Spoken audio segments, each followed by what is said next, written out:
Tamam, hər vaxtınız xeyir olsun. Mən Həcər müəllimə. Dimin OTK sınaqlarından 19-cu sınağın izahına baxırıq bu gün. Birinci sual.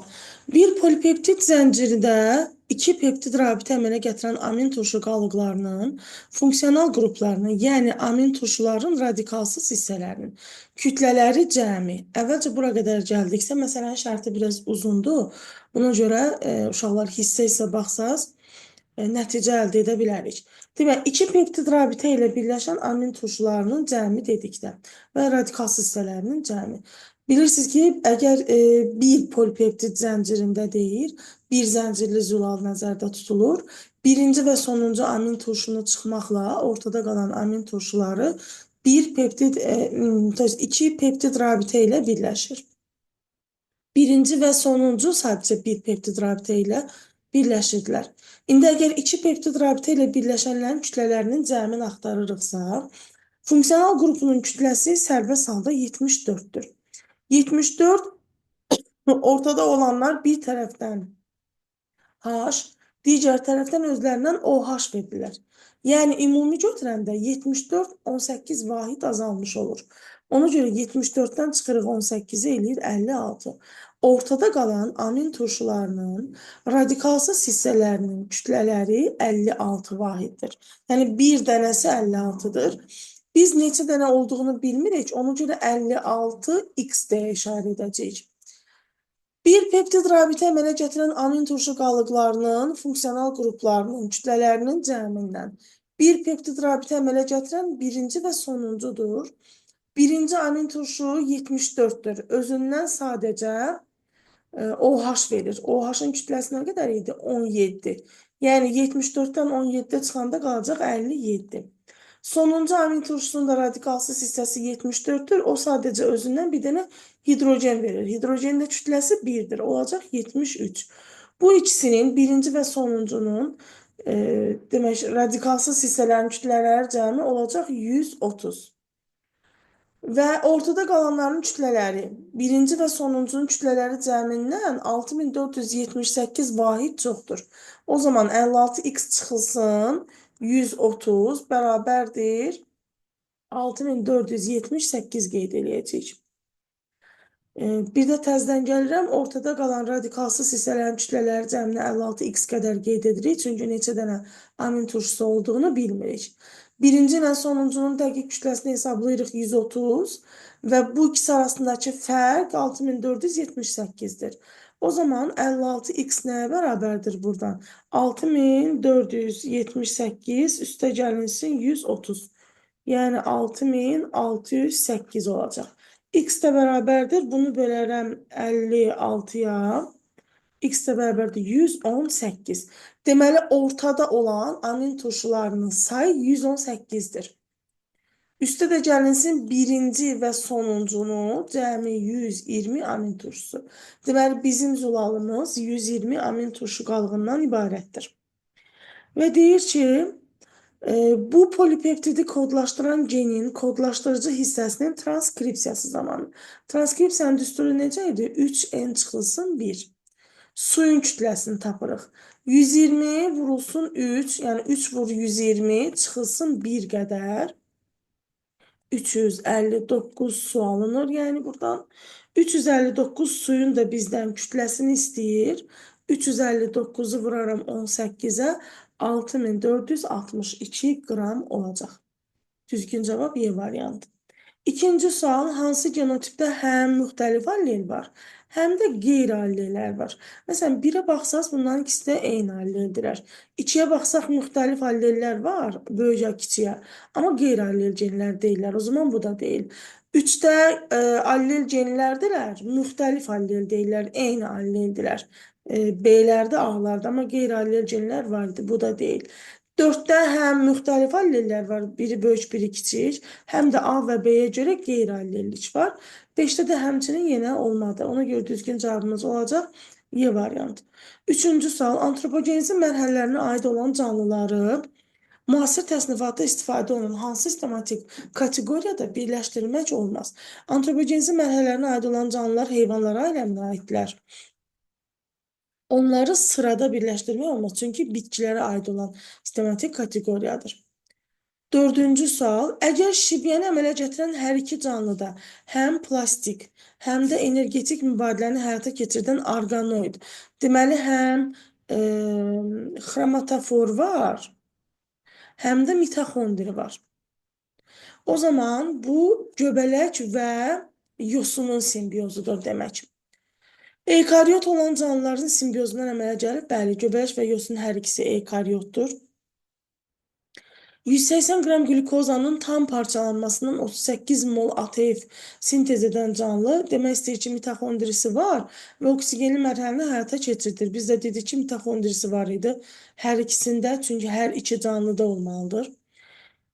Enerjiyə tələbatı yalnız glikoliz. Yalnız glikolizdən həyata keçirdənlər bakteriyalar olar, o zaman bu deyil.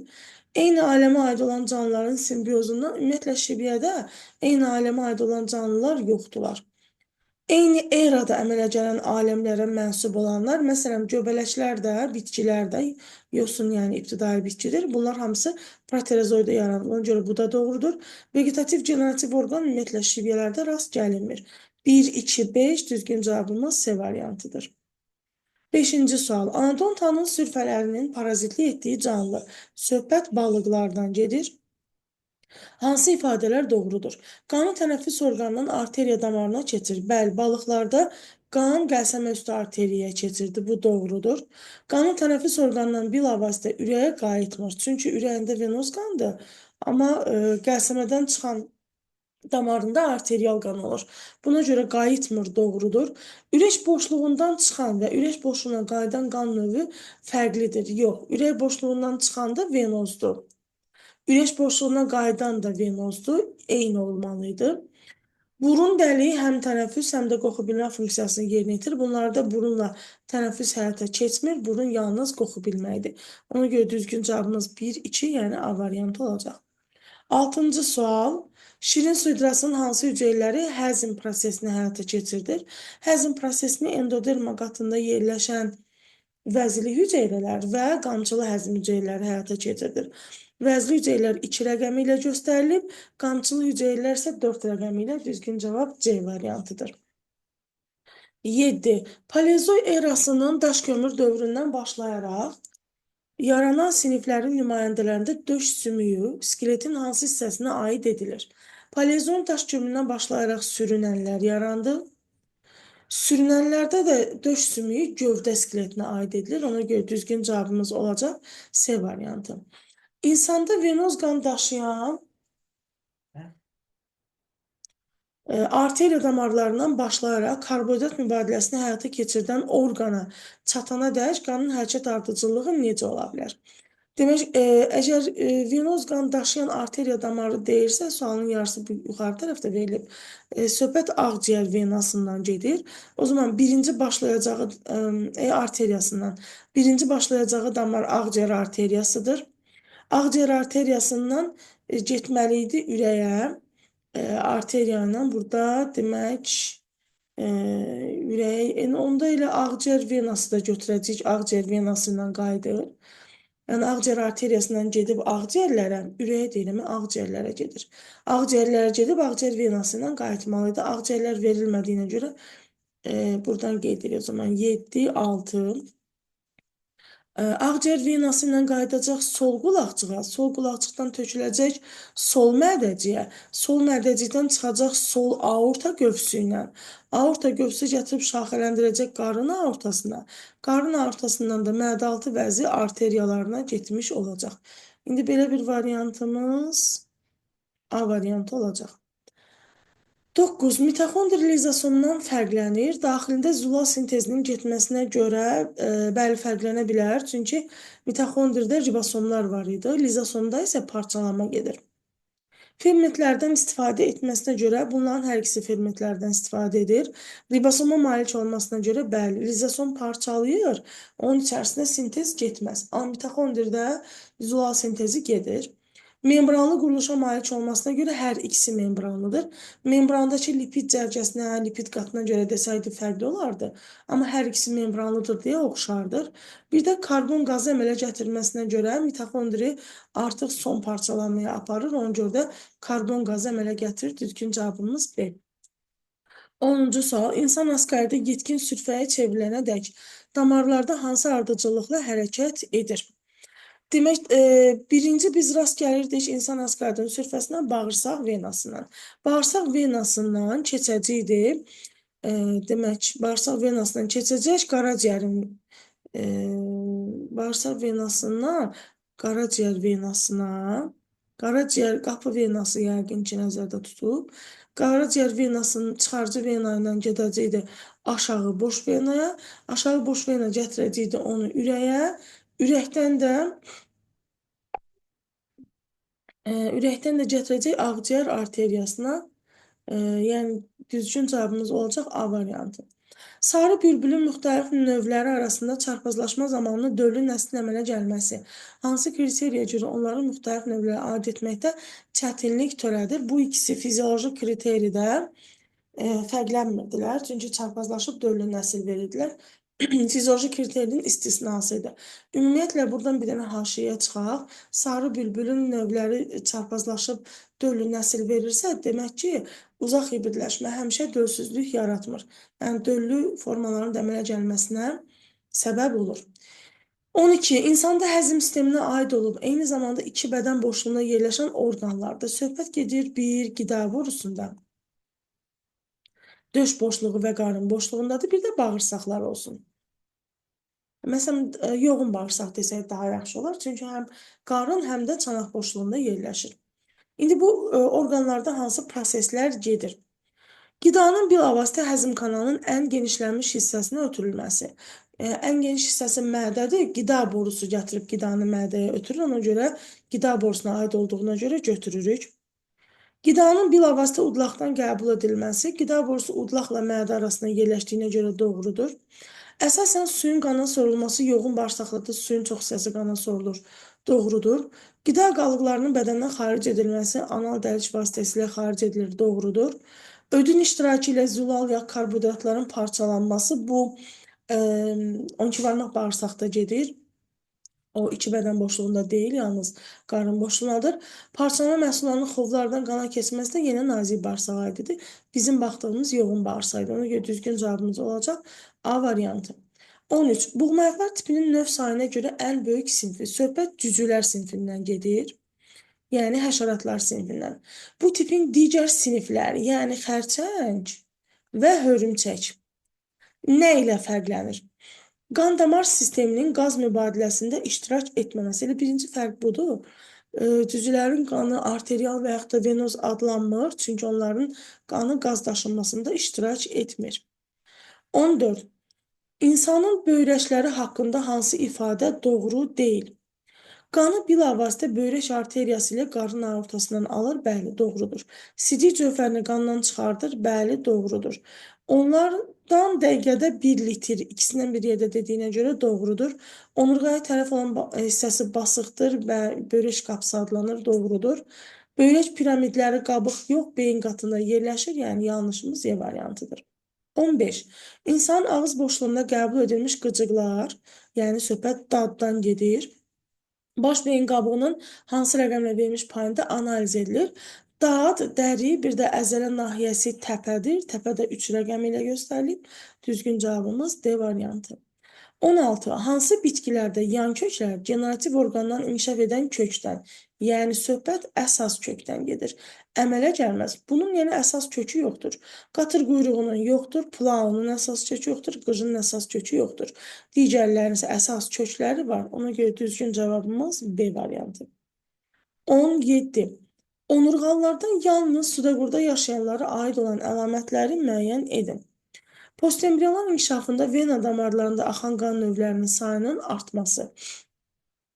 Postembriyal inkişafında məsələn belə deyək də vena damarlarında axan qan növləri yalnız bunlara aid deyil. Çünki vena damarlarında arterial venozdur, digərlərində də arterial venozdur.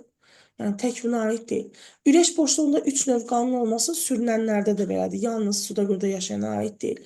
Ön və arxa tərəflərdə fərqli sayda barmaqların olması əslində cavab bunu götürüblər. Ön və arxa tərəflərində Məsələn, qurbağanın ön ətrafında 4, arxa ətrafında 5, amma timsahın da ön və arxa ətrafları fərqli sayda barmağı var idi. Ön ətrafında 5, arxa ətrafında 4 olmalıdır, düz xatırlayıramsa. Yəni, yalnız suda burada yaşayana aid əlamət kimi götürüblər. Olsun. Qida ifrazat və qida məhsullarının qarışması kloakası olanların hamısında qarışır. Borlu tipli sinir sistemi bu bütün xordalara aid olan xüsusiyyət idi. 18. El-Irvin diaqramına uyğun bəndi müəyyən edin. K4, L4 söhbət burada xaç şəkillərdən gedir.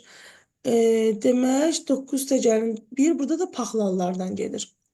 Bir çiçəyin mayalamasında 3-dən artıq qamet iştirak edir. Hər ikisi örtülü toxumludur. Hər ikisinin çiçəyinin mayalanmasında 3-dən artıq qamet iştirak edir. Çünki çox toxumludular.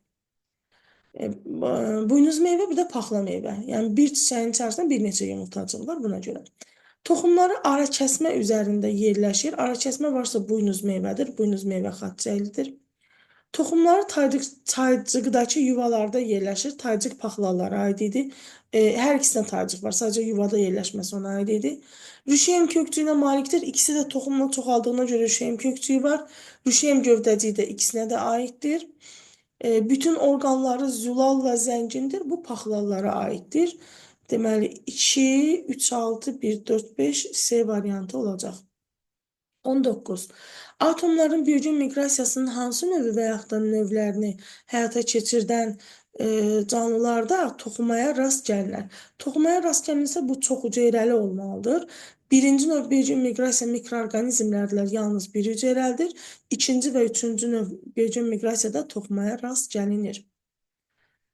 20-ci sual.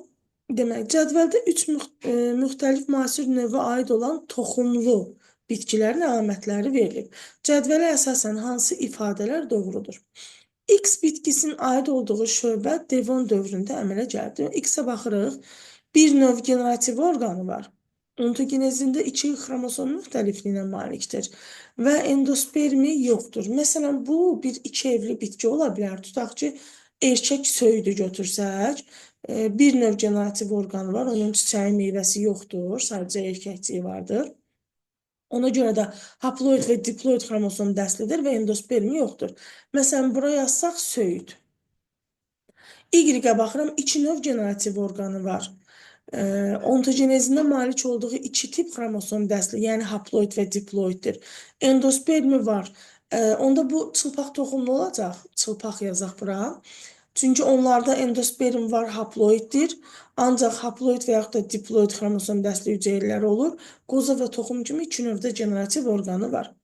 Z demək 3 generativ orqanı var. Yəni bu bir örtülü toxumludur. Örtülü toxumlu bitkidir.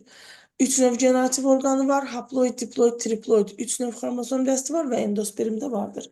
Hansı doğrudur deyil. X bitkisinin aid olduğu şöbə Devon dövründə əmələ gəlir. Söyüd örtülü toxumlara aiddir. Bu Devonda əmələ gəlməz. Təbaşir dayanıb. Y bitkisinin spermi endospermi yalnız ana bitkinin xüsusiyyətini daşıyır. Çılpaq toxumlarda endosperm haploiddir və yalnız ana bitkinin xüsusiyyətini daşıyır. Bu düzdür. Z bitkisi bir evli, iki cinsiyyətlidir. Ola bilər örtülü toxumlarda bir evli, iki cinsli ola bilər. Çünki 3 növ generativ orqanı da vardır. Çiçək meyvə toxuma malikdirsə, deməli bir evlidir. X bitkisi 2 evlidir. Hə, söyüd deyə qeyd etmişdim nümunə üçün. Ola bilər 2 evlidir. Y bitkisində mayalanmada tozcuğun 2 spermisi, çılpaq toxumlarda 1 sperm iştirak edir. Z-in aid olduğu şöbədə parazit həyat tərzi keçirdən Z örtülü toxumlar şöbəsinə aiddir. Örtülü toxumların da paraziti vardır. Yəni yoxdur deyil. Ona görə düzgün cavabınız olacaq B variantı. 21. İnsan skeletin şəkildəki hissəsinə aid hansı ifadə doğrudur? Şəkildə verilib döş qəfəsi. Yuxarı ətraf skeletinə aiddir? Yox. Gövdə skeletinə aiddir. Bu hissəyə aid olan qarışıq sümüklər, yəni fəqərələr, normal kifozun əmələ gəlməsində iştirak edir. Bəli, bu düzdür. Çünki döş fəqərələridir və bu da kifozun əmələ gəlməsində iştirak edir. Tək sümüklərin sayı cüt sümüklərin sayından çoxdur. Tək sümüklərin sayı 12 dənə fəqərədir. Bir dənə də döş sümüyüdür. Eləcək 13 dənə. Cüt sümüklər isə 24 dənə qabırğadır. Yəni çox deyil. Tərkibinə qarışıq sümüklərə rast gəlinmir deyir. Fəqərlər burada qarışıqdır. Körpücük sümüyü də bu hissəyə daxildir. Yox, körpücük sümüyü bu hissəyə birləşir. Bu gövdə skeletinə aiddir. Körpücük isə qurşaq skeletinə aiddir. 22. Tərkibində 2 peptid rabitə əmələ gətirən amin turşu qalıqlar. Birinci sualın elə bir alternatividir. Eynisini yazıb. Bunu bir sınaqda ikisini də yazmaq nə dərəcədə düzgündür, biləmədim. Eyni tip sualdır da. Demək, 2 peptid rabitə əmələ gələn amin turşu qalıqlarının funksional qruplarının, kütlələrinin cəmi bu qədərdirsə, dedik ki, 2 peptid rabitə əmələ gətirən ortada olanlar idilər və 56 idilər. 56x bərabərdir 6608. 8 yazanmadır. X də bərabərdir 6608 bölünsün 56. Düzmü bölmədim? Hə. Oy, 5 yazdım. 8. X də bərabərdir 118. Deməli, 2 peptid rabitə ilə birləşən 118-dir. Bu məsələnin şərtində çatışmayan hissə nədir? Zülal bir zəncirlidir. Çünki zəncir sayı dəyişəndə burada durum dəyişəcək. O zaman 118 ortadadırsa, 2 dənə də üstə gələndə bu zülal 120 amin turşu qalığından ibarətdir. İndi 120 amin turşunun translyasiyasına sərf olunan vaxt ərzində deyir. 2 cavab verib həm minimum, həm də maksimum deyir. 1 saniyəlik ürək sikli, yəni hər döyüntü 1 saniyə çəkib. Hər saniyədə bir döyüntü var deməkdir. O zaman elə sintezə sərf olunan vaxtı tapsaq, döyüntünün sayını da tapmış oluruq. Demək, 120-ni bir dəfə bölərəm 6-ya, 6-da 1 ilə götürəndə 60 saniyə. 120-ni. Bir dəfə də 120-ni bölərəm 5-ə. 24 saniyə. 20, yox, bir dəqiqə nəyi düz eləmədim? 6-ya böləndə. 6-ya böləndə 60 saniyə deyirəm.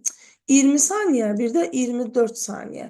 Yəni 5-də 1 ilə götürəndə, 6-da 1 ilə götürəndə 20, 24 saniyə çəkir, o da eləyəcək A variantı.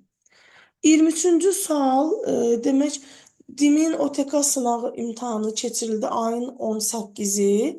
Eyni sualın şərtləri eyni olmaq şərtilə sadəcə səhv etmirəmsə rəqəm dəyişikliyi var idi orada.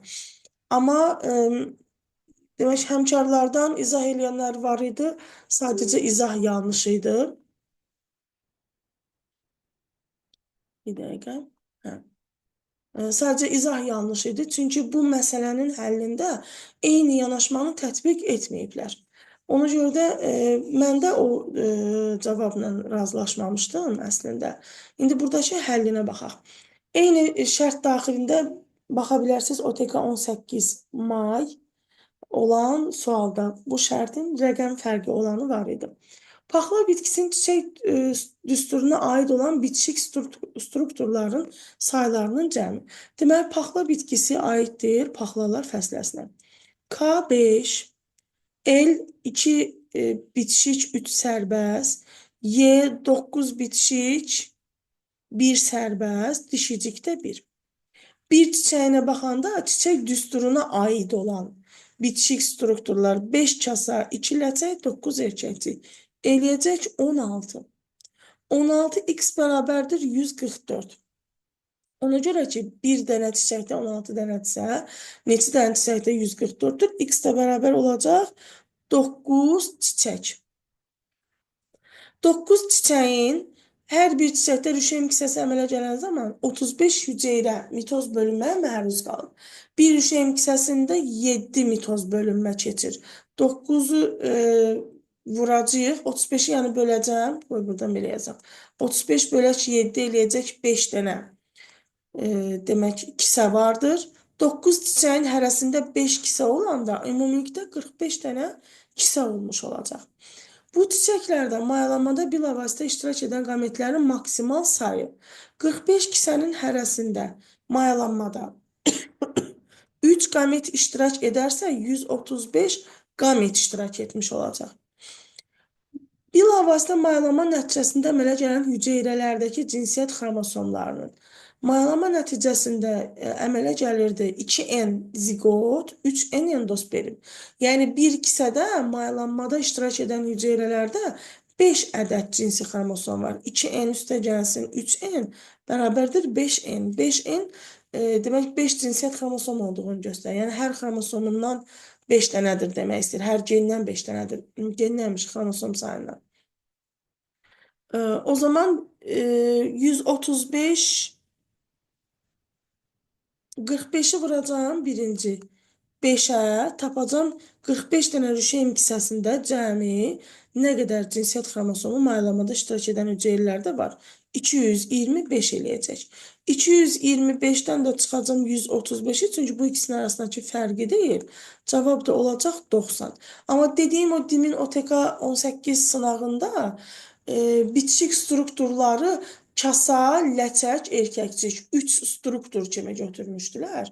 Bu yanlış yanaşmadır fikrimcə. İndi həmkarlardan daha düzgün versiyanı necə olar rəy bölməsində yazmaqlarını xahiş edirəm. Mənim fikrimə görə bu cür yanaşma, yəni bu cavabı bu şərt daxilində aldığımız cavab doğrudur. Amma 18 sınağında olan cavab yanlış idi. Yəni o testin cavabı da zaten orada yanlış getmişdi. 24. Hansı proseslər hüceyrədə meyozun birinci bölünməsinin eyni xromosomuna malik olan fazalarda baş verir? Birinci profazada 2N 4C xromosomudur. Metafazada 2N 4C xromosomludur. Anafazada 2N 4C xromosomludur. Birinci telefazada N 2C xromosomludur. Bizə də deyir ki, eyni xromosom sayına malik olan. Yəni telefazanın çıxmaq şərti ilə digərlərinə baxmalıyıq. Məsələn, xromosomların spirallaşması götürə bilərəm profazadadır.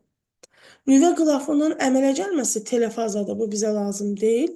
İki xromatidli xromosomların qütbə çəkilməsi anafazaya aiddir, götürürük. Sitoplazmanın bölünməsi, yəni sitokinez telefazadan sonra baş verir, ona görə də götürmürük, 1 və 3 olacaq. 25. Hansı bitkilərdə ikiqat mayalanma prosesində iştirak edən hüceyrələrin sayı? Verilən bitkilərin hamısı örtülü toxumludur. Birinin rüşeym kisəsinin mayalanmasına 4 hüceyrə iştirak edir. Toxumun rüşeymində olan ləpələrin sayından 2 dəfə çoxdur. Deməli, toxumun rüşeymində 2 ləpə var ki, bu bundan 2 dəfə çoxdur. Qarğıdalı ilə buğdanı götürməyik, bunlar 1 ləpəldilər. Kələm və günəbaxan bitkisini, yəni 2 və 3 deyə götürəcəyik. 26. Ətcə balalı quşlardılar, sərçə və göyərçinlər. Belə bir sadə sual. 27. Qıcının cinsi bir də qeyri-cinsi nəslinə aid olan bilavasitə spordan əmələ gəlir. Qıcının cinsi nəsli protal spordan yaranır. Bilavasitə rüşeymdən inkişaf edir. Rüşeymdən inkişaf edirsə, bu qıcının özüdür, yetkin bitkidir, cinsi nəsildir, qeyri-cinsi nəsildir. Vegetativ orqanları var, qeyri-cinsi nəsil gövdəsi, yarpağı var, kökü var. Ona görə vegetativ orqanları bura qeyd edirik. Rizoidi var, cinsi nəslə aiddir protala. Spordan protonema əmələ gəlir, yox, protonema mamırlara aid idi.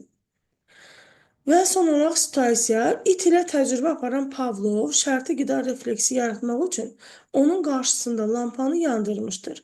Bu zaman itdə ağız suyu ifraz olunmamışdır. Pavlov bir neçə gün itin qarşısında lampanı yandırmış və dərhal yemək vermişdir. Növbəti günlərin birində lampanı yandırarkən işığa qarşı yeməyi gətirməmişdən öncə ağız suyu ifraz olunmuşdur. Deməli, biz A və B-ni axtarırıq. A-da deyir ki, təcrübə zamanı itdə hansı refleks yaranmışdır? Demək, birinci işığı yandırıb, itdə ağız suyu yoxdur. Deməli, A olacaq şərtsiz refleks və bu refleksi tənzimləyən mərkəz harda yerləşir deyirsə, orta beyində. Şərtsiz səmt refleksi də yaza bilərik. Şərtsiz səmt refleksi mərkəzdə orta beyin olacaq. 29. B təcrübə zamanı lampa hansı qıcıqlandırıcıya çevrilmiş? 1 və 2 göstərilibsə gənclər, deməli, bunu olduğu kimi qeyd edin. Hansı refleks yaranmışdır? 1 demək, təcrübə zamanı lampa hansı qıcığa çevrilmişdir? Lampanı yandırmış bir neçə gün və sonra ağız suyu əldə etmişsə, şərti qıcıqlandırıcıya çevrilmişdir. Və hansı refleks yaranmışdır? Şərti qida refleksi yaranmışdır. Yəni ağız suyu ifraz olunmuşdur. 30-cu sual B təcrübəsi zamanı yaranan reflekslərin əmələ gəlməsi və davamlı olması üçün nə etmək lazımdır? Deməli, bu şərti refleksi əldə etmək üçün deyək ki, bunu şərti qıcıq və dərhal, bax burada şərtdə özü qeyd edib dərhal sözünü ki, dərhal ona yemək vermişdir. Şərti qıcığı vermiş, məsələn, lampanı yandırmış, dərhal sonra şərtsiz qıcıq, yəni qida verilməlidir. Və bu bir neçə dəfə təkrar olmalıdır. İndi mən burada sözlə yazmam da. Yəni davamlı möhkəmləndirilməlidir. Yəni, siz də sözlə qeyd edə bilərsiniz ki, birinci şərti qıcıq, yəni işıq verilməlidir. Ondan dərhal sonra şərtsiz qıcıq, yəni qida verilməlidir. İt hər dəfə artıq başa düşməlidir ki, işıq yanandan sonra ona qida gələcək və bu təcrübəni bir neçə dəfə təkrar etmək lazımdır ki, davamlı olsun. Buna görə də daima şərti qıcıqla şərtsiz refleksi uzlaşdırmaq lazımdır.